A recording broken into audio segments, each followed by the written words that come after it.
નાણામંત્રી કનુભાઈ દેસાઈએ વાપીના રાધા પાંજરાપોળમાં ગૌ પૂજન કરી ઉત્તરાયણની ઉજવણી કરી। મકર સંક્રાંતિના પાવન દિવસે રાધા પાંજરાપોળ ખાતે મોટી સંખ્યામાં લોકો ગાયની પૂજા કરી હતી। આજના દિવસે ગાયને ચારો અને તેની પૂજા કરવાથી જીવનમાં સુખ શાંતિ મળે છે। આ પ્રસંગે નાણામંત્રી કનુભાઈ દેસાઈએ પણ મકર સંક્રાંતિની શુભકામના લોકોને પાઠવી હતી। નાણામંત્રીએ વાપીના રાધા પાંજરાપોળમાં ગૌ પૂજન કરી ઉત્તરાયણ ઉજવણી કરી હતી। મંત્રીએ દાન પુણ્યનો મહિમા સમજાવી પશુ પક્ષીઓનું પણ ધ્યાન રાખવા અપીલ કરી છે।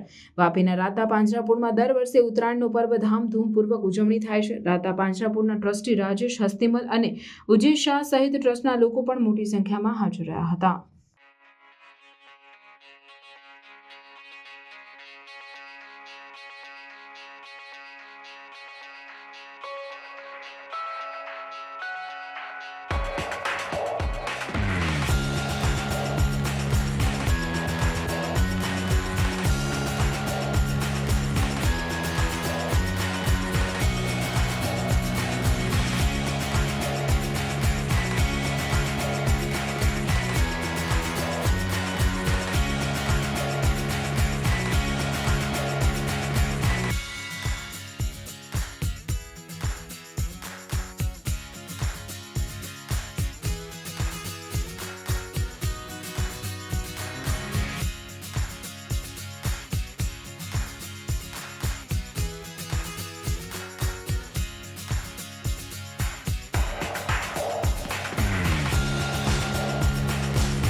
અનાદિકાળથી સમગ્ર ભારતમાં ગાયની પૂજા થાય છે અને ગૌ માતાના માટે આજનો એ દિવસ છે મકર સંક્રાંતિ એ આપણા દેશના વિવિધ ભાગોમાં વિવિધ રીતે ઉજવાય છે અને અબોલ જીવોના રક્ષણ માટે વિવિધ સંસ્થાઓ પોતપોતાનો ફાળો આપે છે। ત્યારે આજે રાધા પાંજરાપોળ ખાતે એક સુંદર કાર્યક્રમનું આયોજન થયું।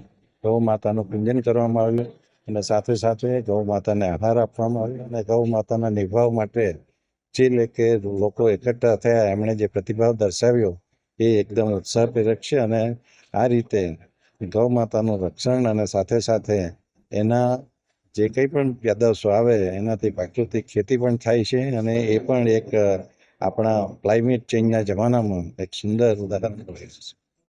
આજનો પર્વનું મહત્ત્વ જે છે કે ગાય માતાને જે કંઈ પણ આપણે ભક્તિ કરીએ, બાજરીની ખીચ ખવડાવીએ, ઘઉંની ખીચ ખવડાવીએ, લાડુ ખવડાવીએ, ગોળ ખવડાવીએ, તેનાથી અનંત ગણું પુણ્ય મળે છે।